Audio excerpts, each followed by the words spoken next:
Hello, everyone.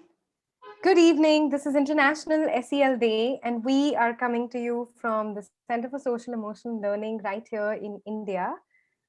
Hi, Shruti. Hi, Vrinda. Shall we introduce ourselves? Sure. Why don't you begin? All right. I'm Shruti. I'm currently working as a curriculum developer at Center for Social Emotional Learning, and I've worked here for a year now. Before this, I was a Teach for India fellow where I taught adolescents for 2 years in low-income government schools. So yeah, that's about me. Fantastic. It has been such a pleasure to work with Shruti over the last year. I am Vrinda. I'm the founder and also the another instructional designer at CSEL. And today we are so happy to celebrate International SEL Day. And the topic that we've picked to talk to you guys about is myths. Myths that we have encountered in our work, in education, and in the field of SEL. And we plan to bust 5 of these myths today with you. So, I'll begin. One of the first myths that I've encountered, Shruti, in our work is that a lot of people seem to assume that SEL is very touchy feely. It's all Yeah. about emotions, it's all about expressing emotions. Have you encountered that? Yes, I think that's one of the biggest myths that there is. People just think that it's about emotions and how we express it and how children should get a space to express it. I mean, sure, that is there, but there's a lot more to SEL than just that. Absolutely. In fact, I remember in the year 2014, I was leading an SEL standalone curriculum in a class of girls in fourth grade in a low income school in Jaipur. And in my class, I was teaching them skills through which they could build awareness of their emotions, identifying their emotions, and naming them. And I remember that in this school, over the few months, girls became more and more fluent in identifying their emotions, especially tough emotions like anger, which, uh, as we know in our context, girls are discouraged to express. Right, And while that emotional expression would be a victory, one would say, in my class, it completely failed. Um, it completely failed the child. And I think that my class did a disservice to the child because I remember one of these children, the one that I'm talking about, went home and expressed her anger to her grandmother, and she was punished for it.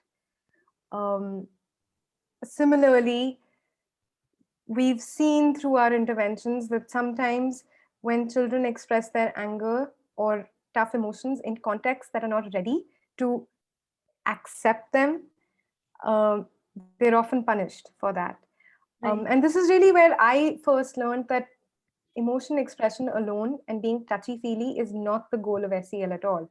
That is only perhaps the first step to become aware, but it needs to be followed by the ability to manage one's emotions appropriately according to context. And so Absolutely. that self management piece, I think, becomes more crucial than just expressing one's emotions. Right. I totally agree with this. And it's something that I have also experienced, and I agree that it's what we are teaching might not actually fit in the child's context in the real life. Another myth that I have personally encountered is that SEL is often confused with or used interchangeably with mental health support or therapy. So Yes. I think this is something that's definitely not true. While there are some overlaps between the two, like both acknowledge the role of a rich inner life and thoughts and emotions, there are considerable differences between the two. So, social emotional learning, by its very name, is a process of learning. And mental health is a full fledged field filled with professionals. There's counseling, there's therapy, and it's just another very vast field. Then SEL is probably a preventative process, which I think helps children to understand their emotions better before um, before, like for example, we as individuals, I'll speak for myself. I, as an individual, think that if I had known how to manage my emotions earlier, I wouldn't have had the need to go for therapy or felt the need for others to go for therapy. So SEL in that case is a preventative process where mental health support is a remedial intervention. So yeah, SEL is more about dealing with problems in effective ways.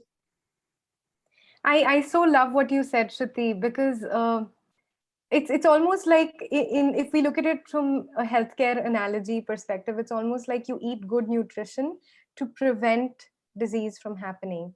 Right, Um, Whereas mental health support or therapy is like the medicine that you take once disease has set in. And I feel SEL is the nutrition that we need to be providing our children, our adults, really everyone as a preventive measure. Um, and it has shown great results in various contexts across the world where effective SEL programs have yielded lower behavioral problems, lower stress, and enhanced and better, more meaningful relationships. right. What are some other myths that you have encountered over these years? I think one more myth that I encounter frequently in the education field is, SEL की एक class बनाएंगे and standalone तरीके से सिखाएंगे. So SEL as a standalone lesson is the best way to teach these skills. And I I believe that there is some value in teaching skills of ethical reasoning or self awareness. And those can be taught in a standalone class, like a 60-minute curriculum once a week. But there are limits to the efficacy of such programs. These skills are really built when the entire culture and environment of the learner supports and reinforces these skills. And that could look like the math teacher when she's correcting a mistake that a child has made. Um, that could look like the language she uses to correct that mistake. So instead of saying, "Tumhe kuch nahi aata, you'll never be good at this," how might she, in her language, give a message of growth mindset? Hey, you didn't get it this time. What is a different strategy you could try? Right. That could look like parents at home reinforcing the same message when a child makes a mistake. That could look like when a child is playing on the playground with other children and a conflict happens, um, and they get into a physical fight. And we as adults, when we address that physical fight later, we display empathy and we display active listening towards both children, even if one is clearly the offender and the other is the victim. Displaying empathy in our interactions models it for children, Right. models what conflict resolution looks like for children in all of these contexts, not just in that standalone 60-minute lesson once a week. Yeah. Yeah, I agree with that. I mean, like the best way to teach social awareness is probably teaching sustainability with the chapter of industries for social science. And I did that like when I was a fellow. I taught my students about sustainable development goals by connecting them with every chapter in social science. So they were aware, and they're more aware than they were before, because I felt that SEL skills could be best built within the content where children That's can see very its cool. direct So this is application. something, yeah, so this is something that we've also tried to do at CSEL, and you and I have done this together. Yeah. Uh, but you've actually taught this in person to your students in TFI, and I'm curious to know, you know, did students' interest in the social studies topics also increase, and were they able to relate to it better because you integrated social awareness with it? Yeah, so actually, so social science in itself is a big subject. And in Delhi, especially, it's divided into three subjects: political science, geography, and history. So I kind of mixed geography and political science, where I had asked them to do a voting of which sustainable development goal they wanted to know about more. And then they voted, and then we picked five goals, and they were divided into groups, and then they were given projects to research on and then do surveys on. And then when we were reading about it in geography, then they could connect it with that. So the connection became easier for them to make. So that Hmm. so what started with telling them how the voting process looks like, because it's taught in eighth grade, but it actually happens when you're not adult. So I just wanted to give them a gist of how it looks like. So when that happened, which what started from that actually ended up me being telling them all about sustainable development goals, and then further increasing their interest in both the subjects actually, because we went further than that. We went beyond our chapters, and we went beyond the books in both political science and geography. So yeah. Nice. And which SEL skill did you integrate in your pedagogy? Well, I didn't like I wasn't conscious of it when I was doing it, but now that I think of it, it would be social awareness, and then it would be, I think, responsible decision making skills, definitely, because they're more aware about the environment and what we should do for the climate and what harms the climate. So definitely that. Apart from that, I'd say relationship skills, when they were divided into groups and they had to work together. So people were holding each other accountable, but then they were also being empathetic. That was nice to see. Very nice. So within your classroom setup itself, you created processes that would build collaboration skills and holding each other accountable with compassion and empathy. Yeah, Nice.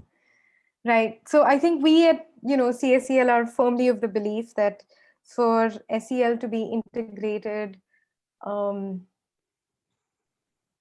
let me rephrase, for SEL to be effective, it has to be integrated into all learning processes and into the very culture of teaching and learning. Yeah. right, absolutely. What's another myth that comes to your mind? Well, so we've been working and we've been looking like researching a lot about assessments in the past few months. And one thing that even I have thought of is that it's just impossible to assess SEL skills. I mean, how do you assess something that is so qualitative, that's so observational? Like, how do you assess it until you just observe it in students? But it's I was just amused actually to find out how different countries like Singapore and Canada have attempted to assess these skills. And they're creating rubrics. The assessment method of Singapore is actually pretty impressive. They do they enable the children to take self assessments, which makes them self aware. Then they further encourage peer to peer assessments, which again encourages growth mindset and accepting critical feedback. So, and then those feedbacks are aligned with what the teacher has to say. And there's an alignment that's formed between what the child says about themselves and what others say about the child and what the teacher says about the child. And based on that entire assessment, then the next steps are taken by the teacher and the students. So I think that is something that is pretty cool, like in my opinion, personally. And also, like I've seen the happiness index, which gives the World Happiness Report, and it's also measured by the Cantrell Ladder scale, which asks you questions and asks you how much you agree or disagree with, or how much you relate or not relate with the response. So yeah, I mean, definitely, uh, it might be a little tricky to assess SEL skills, but it's not impossible at all. That is for sure. Absolutely, I agree with you. And a few things that I noticed in what you said were um, triangulating data. So, triangulating data from self assessments, from peer assessments, and from teacher assessments is crucial for SEL skills, especially because SEL is relational by its very nature, right? So, empathy is a skill that exists in relation of me to another person. It doesn't exist in isolation, Mm, um, unlike math or science. So, herein, I think the triangulation of data becomes even more crucial. And the other thing I picked up in what you said was using SEL assessments um, for the purpose of diagnosis and, for the lack of a better word, diagnosis, really to be able to understand where is it that a student is excelling, in what context is a student able to be um, most self-aware, most able to manage their tough emotions, and in what context are they struggling to do that. And if we can help diagnose those blind spots and those contexts in which a student seems to be struggling, then we can craft next steps, craft strategies, craft workshops uh, to address those blind spots. totally, totally. I agree with this. Yeah.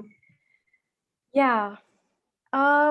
We have, of course, worked on assessments recently in the past few years, even at CSEL, and we've attempted a mixture of a few different methods. Um, Self-assessment seemed to be the most popular. So most of our clients tend to go for self-assessments, um, and this kind of triangulation of data is what we really gun for, but it's sometimes hard to execute Yeah, when there's limited funds. absolutely. Yeah. Another thing that I'm really eager to try out with a willing school or teacher who's willing to try this in their classroom is performance based assessments. So, really giving students a chance to display the skill that they've learned, display ethical reasoning that they've learned through performance on tasks. That's something I'm really eager to try out. And there's some research to show that that is the sort of gold standard of measuring SEL skills. Well, that's good to know. Okay, now I have a question for you, which is also a myth, but I'll just place it as a question for you first. Okay. So, do you think that, like, you've spoken about SEL now for some time, and I think both of us have spoken about SEL in context of children and how children need it and how it affects children in schools and how you have spoken about teaching SEL in school. I have talked about teaching SEL in schools. So, do you think that SEL is only for children and it's not really for adults? Uh, no, I don't think it's only for children at all. I believe that first of all, learning can happen at any age. Second of all, learning of these skills is crucial at all ages. So whether you look at a toddler or a 7-year-old, or you look at me, I'm 30. I need as much self awareness today as I probably needed when I was 7. Perhaps the contexts look different in which I need to apply these skills. Um, what do you think? Yeah, I think I agree. I mean, so when I came across SEL for the first time, I was a little envious actually. I was like, why didn't I know this before? Or why didn't someone try this with me? But working in the field for over a year, I think that it's absolutely correct. I mean, SL can be learned at any age, and you're constantly practicing these things without us even knowing about it. We are constantly taking decisions, and we're we're like, I can speak out myself. I'm constantly in a dilemma, so I have to choose. Um, so, but something as good as self management is something that I wish I had known earlier. And um, so I think, yeah, I mean, absolutely. SEL is not only for schools. Sorry, it's not only for children. It's for teachers, educators, and all individuals in general. And it can be learned at any age. Yeah, yeah. I think the pedagogy for how we teach these skills would look very different at different ages, suitable to Yeah, the context and the developmental age and stage of life that people are at. But absolutely, like one of our projects for NSDC was about, what social skills or what emotional skills or what cognitive skills even become crucial to learn for someone who's getting into plumbing, right, for someone who's wanting to start a salon as an entrepreneur. These jobs are customer facing, and they're service jobs, and they absolutely require um, skills of being able to collaborate, skills of being able to meet deadlines in spite of obstacles, be able to communicate when things go wrong, be able to take responsibility and make ethical choices. Um, and so yes, so what would SEL integrated into curricula for plumbing or entrepreneurship look like? That's a project that we did with NSDC in yeah, India. And absolutely, it can be taught. It needs to be taught at every age and stage in life. right. Absolutely. I think I have to agree with you on that. I think people, it's like as good as so there are trainings for efficiency at corporations, at MNCs, and I think one thing that they should also be training their employees for is SEL skills. And I think that would really increase the efficiency and productivity of the individuals working there. Yeah, yeah, yeah. So these are 5 myths that we've covered today. Anything else you'd like to talk about today, Shruti?